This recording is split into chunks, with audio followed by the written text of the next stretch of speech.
چند دنوں بعد 14 اگست جو کہ یوم آزادی کے طور پر بڑے جوش و خروش سے منایا جاتا ہے، تو یہ آزادی ہمیں ملی کیسے، پاکستان بنانے کا مقصد کیا تھا، اور ہمارے ملک کے اندر اب کون کون سے مسائل ہیں اور ہم ان کو کس طرح سے ٹھیک کر سکتے ہیں۔ بہت شکریہ آپ کو موقع دیا بات کرنے کا۔ یقیناً پاکستان بھر میں چاروں صوبوں کے تمام مسلمان اس آزادی کو جشن مناتے ہیں، اور یہ آزادی اور جشن منانا بھی چاہیے۔ باقی رہے کہ یہ پاکستان کیسے حاصل ہوا، یہ علامہ اقبال نے ایک خواب دیکھا تھا،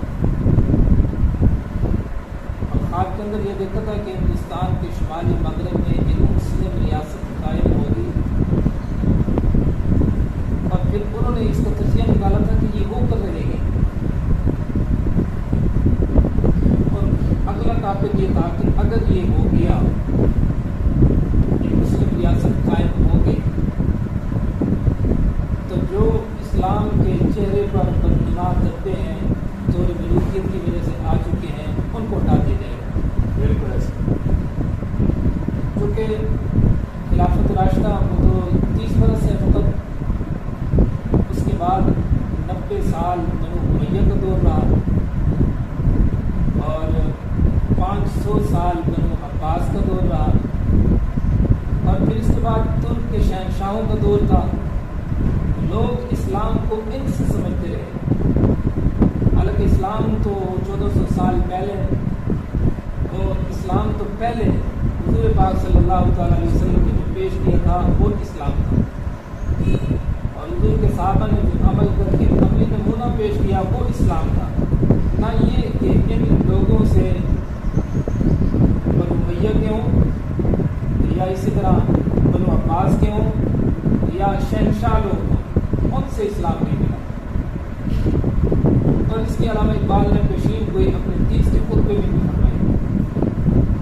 اور پھر حالات کچھ اس طرح سنگین ہو گئے کہ ہندوستان کے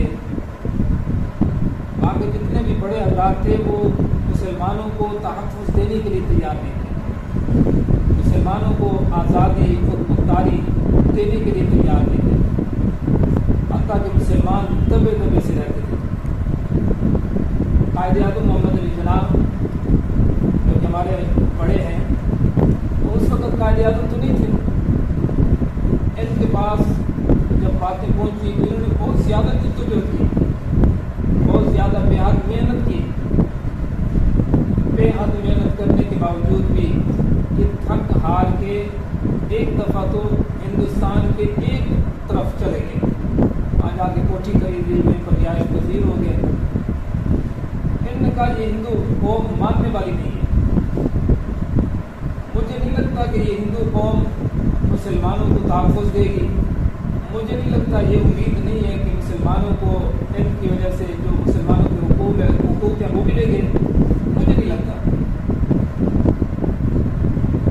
حتیٰ کہ 32 کے خطبے میں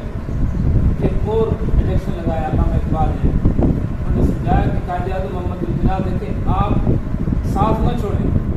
ہم مل کر ایک جدوجہد کرتے ہیں، ہم مل کر ایک کاوش اور محنت کرتے ہیں کہ جس کے نتیجے میں تمام مسلمانوں کو تحفظ مل سکے، ان کی آزادی، کیونکہ جس طرح کے ماؤں نے ہمیں آزاد جو ہے آزادی مل سکے، خود مختاری مل سکے، اس کے لیے آپ جدوجہد نہ چھوڑیں، ہمارا ساتھ نہ چھوڑیں۔ محمد علی جناح تیار ہو گئے، یہاں تک کہ 37 سے لے کر 47 تک، اکثر لوگ 47 کا تذکرہ کرتے ہیں، یہ 10 سال جو ہے نا اس میں تاریخیں چلی، اور پھر اس میں قربانیاں دی گئیں، اس میں خون کی ندیاں تک بہہ گئیں، اس میں ہمارے بڑوں کو سزائیں دی گئیں، ان کی گردنیں کاٹ دی گئیں، ان کو جو ہے نا مختلف قسم کی ایذائیں دی گئیں، جیلوں میں ڈالا گیا، ہتھکڑیاں ڈالی گئیں، حتیٰ کہ انہیں پھر جو ہے نا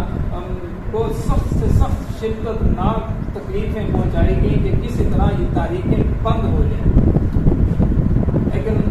وہ تاریخیں چونکہ بڑی مضبوطی کے ساتھ چل چکی تھی، اللہ پاک نے ان کی قربانیوں کے نتیجے میں، ان کی محنتوں کے نتیجے میں،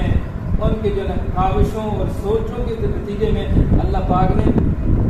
1947 میں 14 اگست کو پاکستان کو وجود عطا فرمایا۔ یاد رکھیے کہ یہ پاکستان جو بنا، یہ رنگ یا نسل یا لسان زبانی بنیاد پر نہیں بنا، نہیں قائم، بلکہ یہ ایک دین کی بنیاد پر ساری ایک قوم اکٹھی ہوگی، دین کی بنیاد پر اس کو وجود ملا۔ دوسرے لفظوں میں یوں سمجھیے کہ اس کو کلمہ لا الہ الا اللہ محمد رسول اللہ کی بنیاد پر بنایا گیا اور اسی بنیاد پر اس کو وجود ملا۔ پاکستان بننے سے پہلے برے صغیر میں 2 بڑی قومیں آباد تھیں، ہندو قوم اور مسلم قوم۔ تو اس وقت مسلمانوں کو اپنی عبادت کے لیے، اپنی رسم و رواج کے لیے ان کو بڑی تکلیفیں سہنی پڑتی تھی۔ ہندو قوم جو ہے مسلمانوں کو ہر طرح سے اذیت دیتے تھے، ان کا مال و دولت میں کوئی حصہ نہیں تھا، نہ ہی وہ اپنے رسم و رواج جو ہے وہ کر سکتے تھے، اور نہ ہی وہ اپنی عبادت جو ہے وہ کھل کے کر سکتے تھے۔ تو ہر طرح سے ان کو اذیت پہنچائی جاتی تھی۔ تو تبھی یہ جو ہے نا ایک خیال پیدا ہوا کہ آخر کوئی نہ کوئی ایسا خطہ، کوئی نہ کوئی ایسی ریاست ہونی چاہیے جس کے اندر مسلمان اپنی آزادانہ زندگی بسر کر سکے، اپنے رسم و رواج اور اپنے دین اسلام کے مطابق زندگی بسر کر سکیں۔ تو